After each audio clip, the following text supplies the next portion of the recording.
What if I told you the man the world saw as charming, confident, and untouchable was hiding something his own staff was too afraid to talk about? Behind the towering walls of Buckingham Palace, one young maid thought she had landed the opportunity of a lifetime serving Prince Andrew, Duke of York. But it didn't take long before excitement turned into quiet confusion, and then something far more unsettling. At first, it was just small things, easy to ignore, until one small moment exposed something so strange. It changed the way she saw him forever, and she wasn't the only one. The brave maid who finally spoke out, Charlotte Briggs, was just 21 when she landed the job at Buckingham Palace in the mid-1990s. She thought she had won the lottery of life, working inside the royal walls, serving one of the most famous families on earth. It felt like stepping into a fairy tale, but reality hit fast. The moment staff realized she had been assigned to Prince Andrew's private apartments, the mood changed. Faces dropped. Voices went quiet. Nobody said much, but they didn't have to. The message was clear. She was walking into something nobody else wanted. At first, Charlotte tried to ignore the warnings. She told herself people were exaggerating. After all, this was a prince, a war hero, someone the world admired. But inside those private rooms, the truth was impossible to hide. His reputation wasn't just talk. It was real. Staff already knew about his tantrums, his sweary outbursts, and his nasty, arrogant behavior. Simple tasks suddenly carried enormous pressure. Nothing felt safe. Nothing felt predictable. One moment could be calm. The next could turn ugly without warning. Workers learned quickly to stay quiet, stay careful, and never attract attention. What shocked Charlotte most was how normal everyone acted about it. This wasn't treated like a rare bad day. It was treated like routine, like something expected, like something nobody could change. Experienced staff had already accepted it. Some avoided him completely. Others endured it in silence. Nobody challenged it. Nobody stopped it.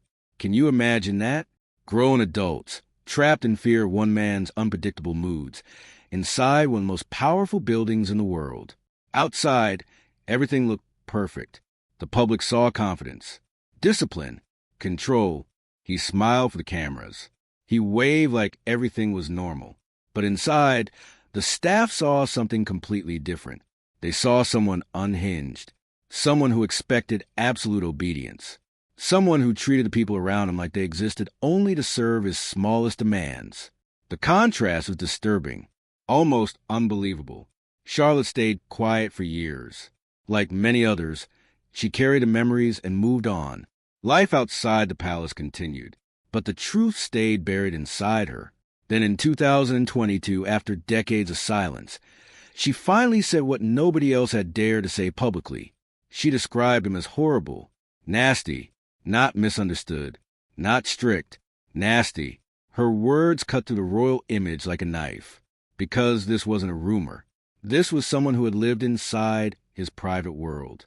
The creepy teddy bear ritual nothing prepared Charlotte Briggs for what she found inside the private bedroom of Prince Andrew, Duke of York, at Buckingham Palace. It wasn't a painting. It wasn't antique furniture. It wasn't anything one might expect from a grown man of status and war hero reputation. Instead, sprawled across his massive four-poster bed, occupying the center of the room like a miniature army, were 72 teddy bears. Not hidden, not tucked away. Dozens of them, each positioned in perfect, unyielding order. Many wore tiny sailor outfits, souvenirs collected from ports around the world during his naval service. Each bear had a specific role, a precise place. It was immediately clear that these weren't toys.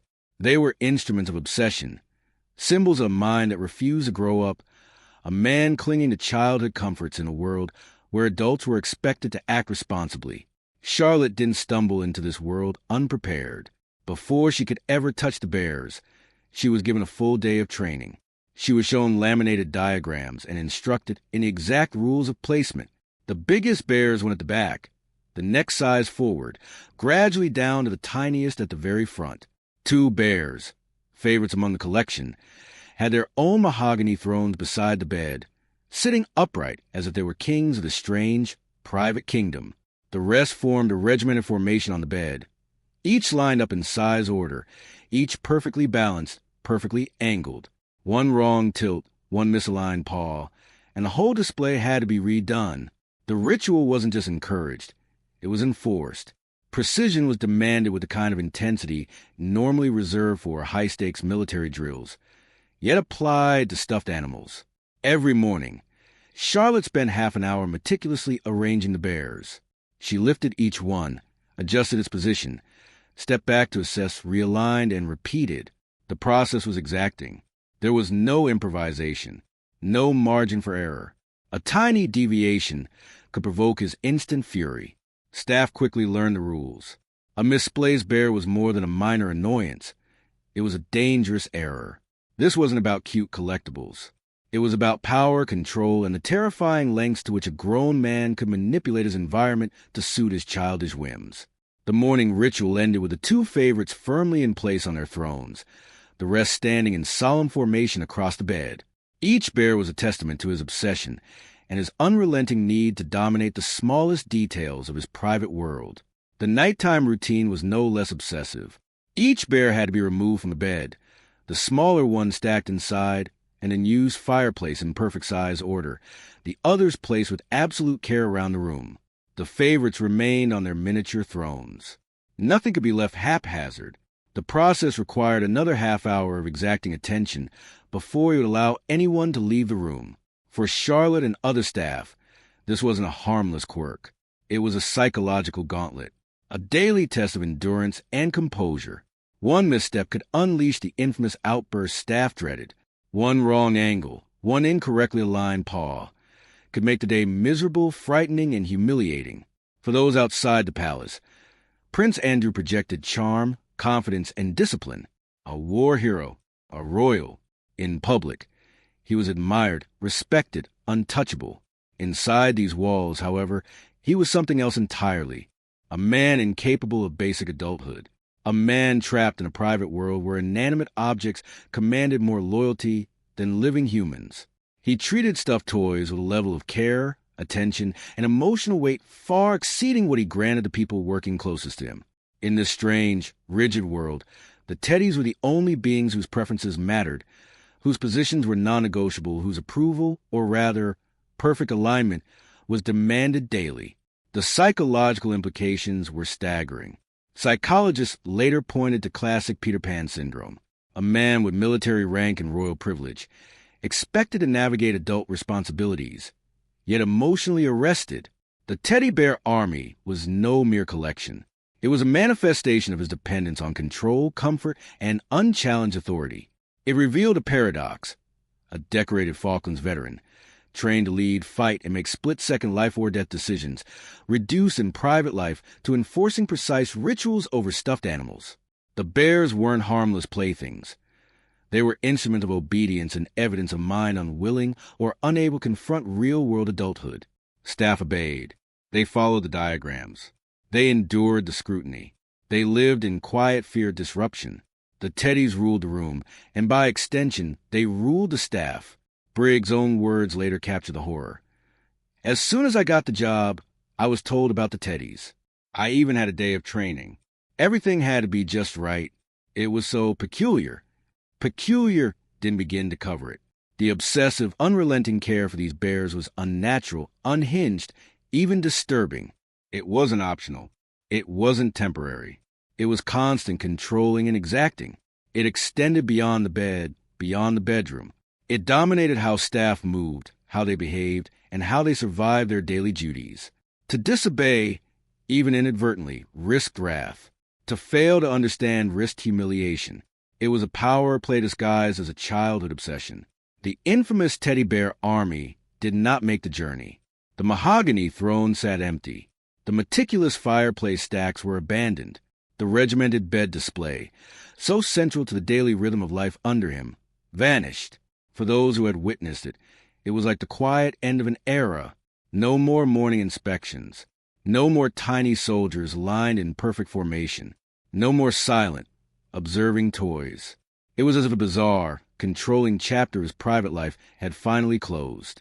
The petty tyranny of the current incidents were the perfect illustration of Prince Andrew, Duke of York's petty tyranny. In one of the palace's vast rooms, heavy floor-to-ceiling curtains hung behind him. Instead of standing and closing them himself, he summoned Charlotte Briggs, a young maid barely 21, from 4 floors below. She ran up and down those stairs, often more than once per shift, each time obeying exact instructions. Close the curtains. Fold them just right. Straighten the edges. Ensure no light leaked through. Minutes later, the bell rang again. A tiny gap remained. A small fold was off. Light spilled in from the edge. And then the rage began. The shouting was sudden, explosive, rotten with fury. Words nobody should ever speak to another human being were hurled across the room. Tiny imperfections became major disasters in his eyes. On one particular afternoon, a gap no wider than an inch sparked one of his famous outbursts. Charlotte had run those stairs repeatedly, sweat on her brow, lungs burning, only to face a torrent of angry language for a task he could have completed in seconds himself. It was impossible to ignore the stark contrast. The same man who flew dangerous missions over Falklands, the same man who faced life-or-death situations in combat, could not summon energy to stand and pull a length of fabric. The disconnect was staggering. It was unhinged. It was arrogant. And it was cruel. The atmosphere was toxic. Staff learned quickly that the bell was never trivial. Every chime was a potential prelude to humiliation. One cushion is slightly misaligned, a lamp not perfectly centered. Even a thoughtless breath could trigger verbal assaults. Charlotte absorbed the shouting because she had no choice. Speaking back meant immediate dismissal. So she wiped her tears, clenched her jaw, and kept working. The physical toll of running up 4 flights of stairs was matched only by the emotional whiplash that followed. Every sprint left her exhausted. Every insult left her shaken. Every day reinforced the same lesson. This was a man who demanded total obedience without effort or empathy. Senior staff confirmed that his reputation was earned. Nobody wanted his wing. Experienced made swapped shifts, swapped days, or avoided him entirely. New hires were warned in hushed tones. Watch yourself. He has tantrums. He's nasty. He'll swear at you for no reason. Charlotte's experience was far from unique. Every person assigned to his apartments understood the stakes. A minor mistake could explode into a full-blown ordeal. The palace's gilded halls, otherwise quiet and orderly, became a pressure cooker under his gaze. The light of day didn't reach the fear he imposed inside those private rooms. The contrast between public persona and private behavior was almost grotesque. Outside he was brave, commanding, confident, decorated with medals, applauded for courage and service. Inside, he relied on others for the simplest tasks, then erupted into venomous tirades if they fell short. Closing a curtain became an exercise in terror. For flights of stairs, repeated trips, meticulous alignment, all to satisfy a man who could not be bothered to move himself. Can you imagine that? A veteran of war relying on someone else to complete a task 2 feet away, then exploding in rage when it wasn't done perfectly. It was petty. It was unhinged. It was rotten. Briggs carried these memories long after leaving the palace. The physical exertion, the emotional exhaustion, the tears, they all stayed with her. Each bell ringing in her mind became shorthand for the pattern of abuse. Other staff confirmed the same experiences. They described the constant small humiliations, the dread of being summoned, the hopelessness of perfection that was impossible to achieve. For anyone assigned to him, this was a rhythm of daily life. A world where minor details became major disasters, obedience was demanded without recognition, and emotional well-being was irrelevant. The current incidents weren't isolated events. They reflected a broader pattern of behavior. Bells for trivial tasks. Repeated commands for negligible adjustments. Staff terrorized over the smallest imperfections. A private life dominated by childish demands, explosive language, and a total lack of empathy. Andrew's wing became synonymous with fear. To anyone entering, the lesson was clear. Nothing was safe, nothing was private, and nobody mattered except the man and his rigid expectations. For Charlotte, the repeated stair sprints and shouting became a symbol of his entire character. A man who boasted military bravery, yet could not stand to close his own curtains. A man who expected discipline, precision, and loyalty from others, but could not demonstrate any of it himself. The psychological impact was immense. The daily grind of serving a grown man who treated minor tasks as life or death crises taught lessons about power, fear, and the absurdity of unchecked authority. Each imperfection, each tiny failure, was met with volcanic rage. And yet, the world outside saw only medals, titles, and charisma. The stark difference left staff bewildered, humiliated, and deeply unsettled. Over time, the story of the curtains became a kind of legend within the palace. Staff told newer hires about the infamous incidents. The bell, for flights of stairs, and the tiniest gap became shorthand for all that was rotten and unhinged about his private conduct. Each retelling reinforced the same truth. A man could achieve glory in public, yet display pettiness, cruelty, and laziness behind closed doors. The daily act of dominance, humiliation, and terror created an environment where fear was routine, exhaustion was mandatory, and obedience was demanded at the cost of human dignity. The roots of the rot, the adult behavior, didn't appear overnight. Long before the stuffed bears or the shouting over curtains, there was baby grumbling. The nickname came from his own nanny and stuck because of constant whining, sudden tantrums, and a refusal to accept no as an answer. Even as a small child, he was unrelenting, petulant, and demanding. The palace walls absorbed it all. Staff learned quickly that the boy could erupt at any moment. Requests ignored or resisted were met with tears, cries, or louder demands. The nickname captured the essence of a child who refused limits, a child who would grow into a man equally unwilling to confront responsibility. The early signs were everywhere. He taunted security guards, testing boundaries with calculated mischief. He bullied his younger brother Edward, delighting in mischief that edged into cruelty. Teachers and schoolmates recalled a boy who laughed at others' misfortunes, who expected special treatment simply for being royal. Every incident reinforced a system that catered to him. Instead of correction, the adults around him adapted. Staff smoothed over his outbursts. Family members excused bad behavior as spirited or high energy. The rules of the palace applied to everyone except the boy who would later demand perfection from his maids. Every indulgence hardened his habits. By the time he reached adulthood, entitlement had calcified into habit. The tantrums evolved but never ended. The boy who once screamed in the nursery now summoned staff to close curtains 4 flights away. The child who demanded attention became the man who required 72 teddy bears arranged in military-like formation every morning. Courage in war did nothing to change the core.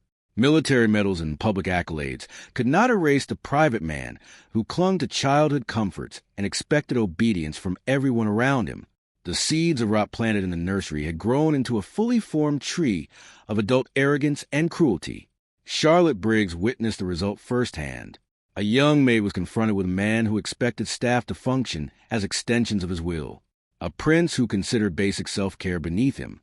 Every bell, every shouted order, every meticulously arranged teddy bear reflected the same mindset that had been nurtured since childhood. The indulgence he received as a boy had produced a grown man who treated staff like disposable objects. Politeness, respect, or common decency were irrelevant. The expectation was perfection, silence, and absolute obedience, and any deviation was met with explosive anger. The palace culture enabled it. Complaints were silenced. Warnings were ignored. Andrew's status, rank, and family connections protected him from consequences. Staff learned to navigate around moods rather than challenge them. The system bent to him for decades. Quiet endurance replaced accountability. And because no one outside the inner palace walls saw the full picture, the pattern remained hidden from the public. Only when former employees like Charlotte Briggs spoke years later did the world glimpse a consistent thread. The tantrums that began in the nursery continued in the royal apartments. The bullying of siblings evolved into the terrorization of maids. The refusal to accept limits became a lifelong operating system. Understanding the roots makes the adult behavior almost predictable. Baby grumbling never disappeared. He simply acquired a larger stage, more power, and a gilded audience. Every curtain summoned, every teddy arranged, every shout issued in the private apartments was a direct continuation of the childhood personality. There was no transformation. There was no maturation. What the palace tolerated and enabled as a child became the defining feature of the adult. Every act of cruelty, every demand for perfection, every tantrum was not an isolated incident. It was the adult expression of a lifelong pattern. The pattern also revealed how the system created a monster in the making. What started as childish fits became adult entitlement on steroids. Staff were not just caught in individual episodes of fury. They were trapped in a machine designed to reinforce dependence, obedience, and fear. Every staff member had to anticipate moods, correct errors before they happened, and remain constantly vigilant. The palace didn't just tolerate him. It enabled him. It adapted to him. And by adapting, it allowed a boy nicknamed Baby Grumpling to grow into a man who could terrorize his staff while the public remained none the wiser. Even the most trivial tasks reflected this dynamic. Simple adjustments, small imperfections, or moments of inattention triggered explosive responses. It was a pattern established decades earlier, nurtured by indulgence and maintained through fear. The adult Prince Andrew was a product of a system that rewarded tantrums and ignored responsibility. The teddies, the curtain bell, the meticulous arrangements, all of it stemmed from the same core flaw. A boy who had never been taught accountability or empathy, elevated to royal privilege with a world at his feet and a staff under his thumb. Even worse, behind closed doors, the teddy bears and certain rituals were obvious enough, visible to anyone stepping into the room. But behind the closed bedroom doors, the demands grew darker, nastier, and far more degrading. Multiple staff members reported that Andrew left personal messes for maids to handle directly. Soiled tissues were scattered across the floor, often near the meticulously arranged teddy army. Discarded items that required staff to kneel, pick them up, and carry them away, while the prince either ignored the task or watched without a word. It was humiliating, rotten, unbelievably disrespectful. The contrast between the innocent, childlike bear rituals and the very adult, very unpleasant messes created an environment that was both bizarre and emotionally corrosive. Charlotte Briggs and others performed these tasks in silence, aware that speaking up could end careers. Every day, they braced themselves before entering the private quarters. It wasn't part of the job description, and yet it had become routine. They learned to steel themselves, preparing for the emotional whiplash that came from bending to whims that were equal parts petty, unhinged, and degrading. One wrong move, one hesitation, could trigger an angry look or a snide remark. The tension never lifted. It was a constant reminder. The prince's entitlement had no limits, and his disregard for the people serving him was total. The psychological toll on staff was immense. Entering a room brimming with stuffed animals arranged like a military parade, only to find evidence of carelessness and personal mess, jarred the mind. Every perfectly aligned teddy was a symbol of control and precision, but the surrounding chaos, the discarded tissues and remnants of human need, underscore a man who valued objects more than humans. Staff described feeling less than human as they cleaned up, their dignity stripped while their labor ensured the prince's comfort. Can you imagine kneeling to pick up another person's mess in a room filled with toys arranged in rigid perfection, while knowing your own worth was invisible to him? That was the daily reality. These horrors remained secret for years. Confidentiality agreements, fear of reprisal, and the culture of silence in the palace kept these details from public view. Yet in 2022, Briggs finally broke that silence. Her testimony revealed what countless others had endured quietly for decades. Once she spoke, former staffers came forward, describing the same daily degradation, the same unrelenting sense of being treated like extensions of someone else's ego rather than human beings with dignity. The soiled tissues, the personal messes, the expectation that maids should perform these tasks without complaint or acknowledgement, all of it painted a picture of a man whose arrogance and entitlement knew no bounds. The revelation stripped away the last pretense of royal elegance. Publicly, Andrew was a decorated prince, a war hero, a member of the monarchy. Privately, he treated his private space like a teenager's dorm room and expected professional staff to clean it as if it were their sole responsibility. The juxtaposition was shocking.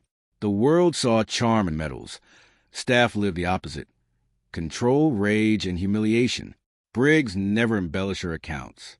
Every detail was drawn from years of lived experience, and the pattern persisted for new maids long after they left. Training still included meticulous teddy arrangements. The unspoken expectation to handle personal messes remained. The palace adapted around him. Staff learned, adjusted, and endured. Andrew never did. His behavior never matured, never corrected, never showed remorse. Every mess left in his wake. Every childish demand coupled with adult carelessness reflected a man unfit to recognize the humanity of those who served him. The disastrous interview in 2019, Andrew stepped in front of the cameras for a BBC interview meant to restore his image. Instead, he delivered one of the most disastrous performances in modern royal history. The world watched, jaw-droppingly, as he offered explanations that only highlighted his distance from reality. He claimed he couldn't sweat because of a medical condition. He offered a Pizza Express alibi for a critical date. His tone was flat, awkward, and startlingly tone-deaf. Every word, every pause, every forced smile betrayed entitlement, surprise, and a complete disconnect from normal life. The public reaction was swift and brutal. Social media erupted. Headlines painted him as arrogant, out of touch, and unrelatable. Within days, royal patronages were withdrawn, military titles stripped, and the carefully maintained illusion of the charming, heroic prince collapsed overnight. Viewers didn't just see a man answering questions. They saw the same arrogance, the same obliviousness, and the same inflated sense of self that Briggs and countless palace staff had endured for decades. The interview didn't create the problem. It exposed it. For the first time, millions of people glimpsed what servants had known for years. Behind the public smile and medals was a man incapable of ordinary empathy, ordinary responsibility, ordinary humanity. For Charlotte Briggs, watching the fallout was a surreal mix of vindication and shock. Every detail she had endured, the bell ringing for trivial tasks, the tantrums over curtains, the obsessive Teddy rituals, the humiliating private demands, suddenly played out on national television. The private tyrant she had known, the man whose arrogance had made her life miserable for months, finally met public judgment. And the public, unfiltered and unprotected by palace PR, reacted in a way that decades of royal shielding could not prevent. The facade cracked, revealing what the household had long known. The charming prince was a myth, the private man rotten and entitled. Damage control teams scrambled. Press statements were issued. Advisors tried to contain the embarrassment. But the damage was permanent. Andrew stepped back from public duties. Invitations to official events diminished. Family appearances became awkward exercises in tension and silence. The interview became a cultural reference point, a cautionary tale about arrogance, entitlement, and poor judgment. Across the country, people repeated the phrases, mocked the excuses, and reshaped the narrative around a man who had once commanded respect merely by title. By 2026, Andrew's life had changed drastically. Stripped of his HRH style for official use, distance from major family events, he relocated to Sandringham. The move carried symbolic weight. The Grand Royal Lodge chapter had closed. Sources suggested the famous Teddy collection, the centerpiece of years of obsessive ritual, remained behind, a silent monument to decades of bizarre behavior and private demands. The daily stage that once amplified his tantrums, his whims, his unhinged control, had shrunk. The staff who tiptoed around him now served a smaller household. The tantrums persisted in private, but the spectacle had diminished. Briggs' words echoed louder than ever. The man she described, rotten, narcissistic, unaccountable, had not changed. The system that had protected him for decades finally cracked under its own weight. Public exposure, loss of titles, family distance, and relocation all signaled the consequences of a lifetime of unchecked entitlement. For the first time, what had been private humiliation became public reckoning. Today, the palace presents a modern, carefully managed face to the world. Yet Andrew remains a living reminder of what happens when privilege, power, and indulgence converge unchecked. The public saw the consequences of years of private tyranny. The staff witnessed them daily. And history now records both.